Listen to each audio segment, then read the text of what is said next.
The Smallest Woman in the World by Clarice Lispector coming up for discussion today. Yeah, get your tissues ready, people. Clarice, don't pull no punches. Oof. Love this story. You've read a lot more Lispector before coming to the story. Do you feel or notice a difference in the writing style in this piece as opposed to any of her other writings? Definitely. This one feels more honest. Oh, really? Yeah.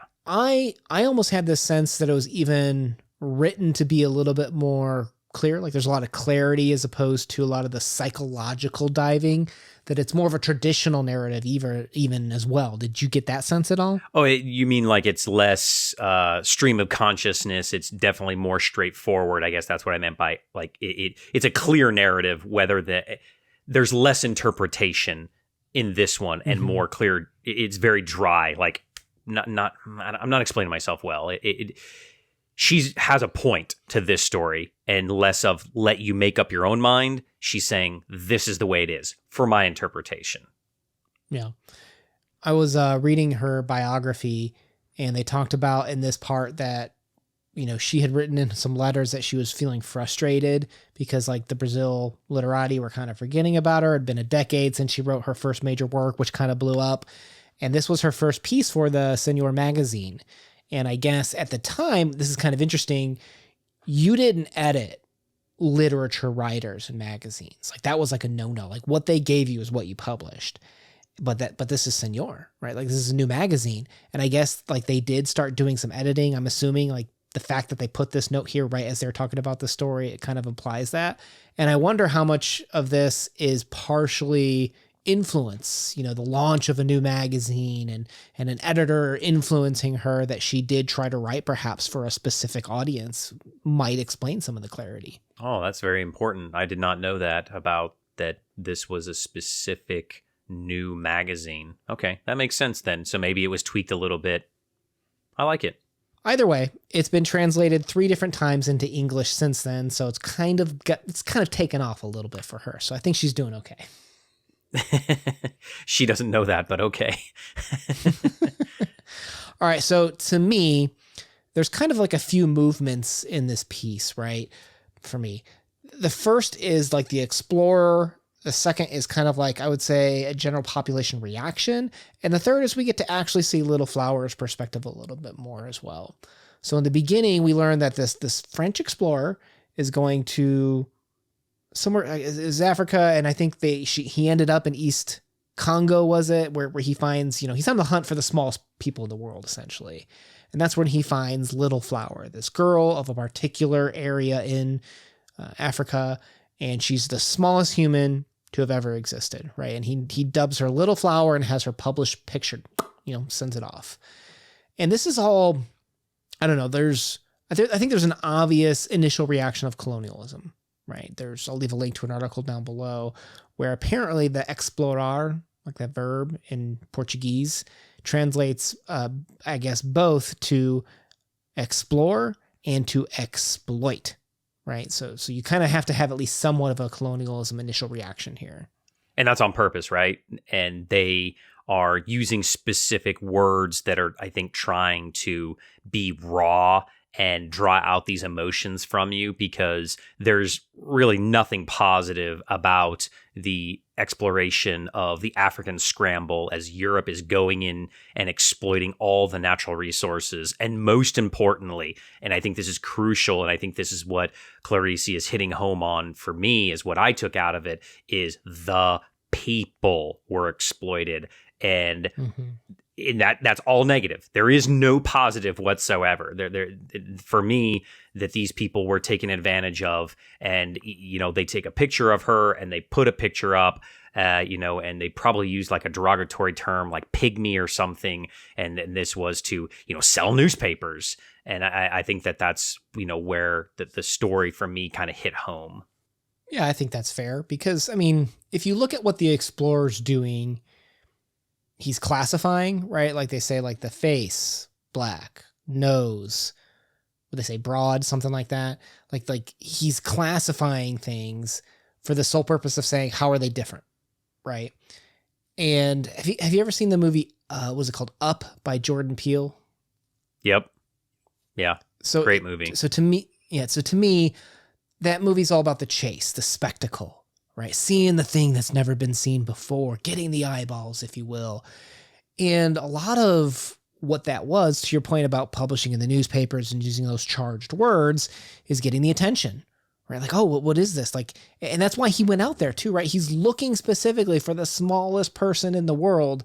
And it's all about that repurposing of something that is, to turn it into a commodity to sell to people back home, right? Like that's, I think, where a lot of that creepiness feeling might come from. And two, they're also trying to differentiate between the peoples.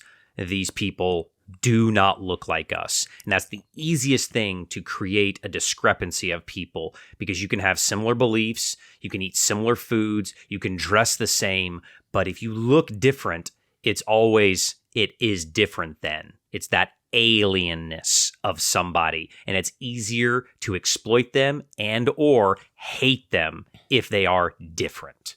How did you take the second part, right? Because this is where we meet the woman, like we meet a couple different women, but we meet reactions from the general public. And you have that one woman that looks at him and she's like, oh, I would, what's the quote? Just imagine her serving dinner here at home, right? It's repurposing for how we live, right? But if it was just that, like that's so easy. Right? Like, oh, that's bigotry. Like, oh, that's not seeing someone for who they are. That's really easy to write about. But Clarice kind of like colors the water a little bit, where she starts pointing out how like there's these animalistic desires from the woman, like how she's just like, well, my son would be the exact same, but that's why I clean him constantly, because cleanliness is what separates us from those savages, is what she's thinking. And she's almost facing this element of, hey, I have more in common with them than probably at first you might think. And she's trying to separate herself, almost trying to separate herself from her more naturalistic way of being, I guess I would say. Right. And the explorer, Pietre, he's greeted openly, which I think is a shock to him. And he's given love and kindness. And he's like, this is not going to work, because it's hard to be mean to somebody that's nice to you. And I think that's something that, we see with Little Flower, of being genuine. And I think that is something that is kind of trying to be combative here in the story. I wonder what it is, because, you almost have like a juxtaposition where in the second part, we bring up real briefly how we can hate people so quickly and want to hurt them, like mentally, right? Like we'll think like when we get mad, like we imagine ourselves hurting that person, or the carnalistic desires to take someone that you're just enamored with or infatuated with, right? Like these desires that we have come first a lot of times. And the logic, the society, all the ways that we try to dress up so that we can live cohesively, like that comes after the fact, right? And that's what we laud. We talk about these morals and these virtues that are sometimes in combat with those initial desires and carnal ways of being that we grew up before we kind of developed this social contract of how we should behave. And what's interesting is we would almost like naturally say like, oh, these people are so civilized because they dress, they clean, they do all these modern medicines, but they hate each other. They're vicious, they're mean. And Little Flower, what's her initial reaction to your point? Like, she's open, she's caring, she wants to learn more, like being open and honest like a child. It makes you wonder who really is, the vicious of the two. And those that are quick to love, like, seem to be a little bit more like, I don't know, those are my people. Those are people I'd want to hang out with. Yeah. My interpretation of it was that Clarice, in my view, was taking that almost an early capitalistic kind of look at this, really. If the Europeans are, the explorer Pietre is very materialistic, and Little Flower is not, and that she cares more about, people's feelings, and all he cares about is what can he gain from this. Yeah, well, he's even mistrusting, like, why is she being so nice to me? Right? Like, she must have some other motive. And that's the point, right? Like a lot of us have dressed up and have like separated our carnal desires with like this higher state of civility, if you will. I guess one thing that we can maybe talk about too is at the end here, we have the old woman that's like reading the newspaper, right? Yeah, about Little Flower. She closes it and says, because look, all I'll say is God knows what he's doing. What do you think about this ending? Right? Like, I think we can both agree that you have old age coming in with her wisdom at the end. But how do we interpret this line? I want to think it's hopeful. It's hard not to be, I don't know, skeptical at this point in the story. But I would think that somebody sees it not for what the explorer intended it to be, because everything's open to interpretation, right? How you read the story is different, maybe how I read the story or how one of the viewers read the story. But the old woman reads the article and she chooses goodness over exploitation, which I think maybe for me, Clarice is saying there is hope even in the darkest of intent. When we look at how Clarice almost kind of explores that, I forget the term for it, but where God has become part of nature, right? Like where nature is God, he's a state of being with the world still. Do we interpret God's natural giving, openness, and kindness there with Little Flower, who hasn't been perverted by man's desires and man's way of conflating and mixing desires with what's right and what's legal, I guess, sometimes. Yeah. Well, man, I think about, like, because she's excluded from the populace, does that give her innocence? Does that give her not being part of the norm of the social contract? Does that give her exclusiveness or inclusiveness to just be like, oh, I don't know any different?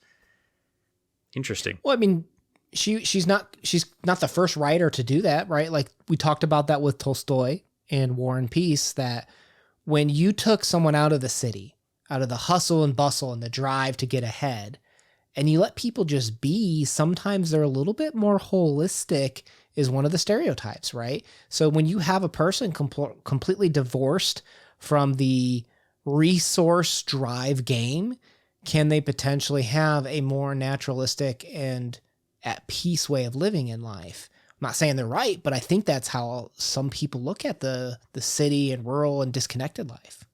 Oh, and that kind of brings us back to the idea of, that God is connected to the land and the rural lifestyle, and that maybe the more you're entrenched into the city lifestyle, less godliness, and you're not going to have that, Little Flower lifestyle. Maybe. Yeah, possibly. I mean, you're certainly going to be forced to lie a lot more when you're around a lot of people in the city, that's for sure. Not if you're Crypto and Una. We tell it straight. All right, guys, we'll leave a playlist of other Clarice talks down below. What did you think of the story and the interpretation? Let us know in the comments down below. My name's Manuna. Peace. Peace.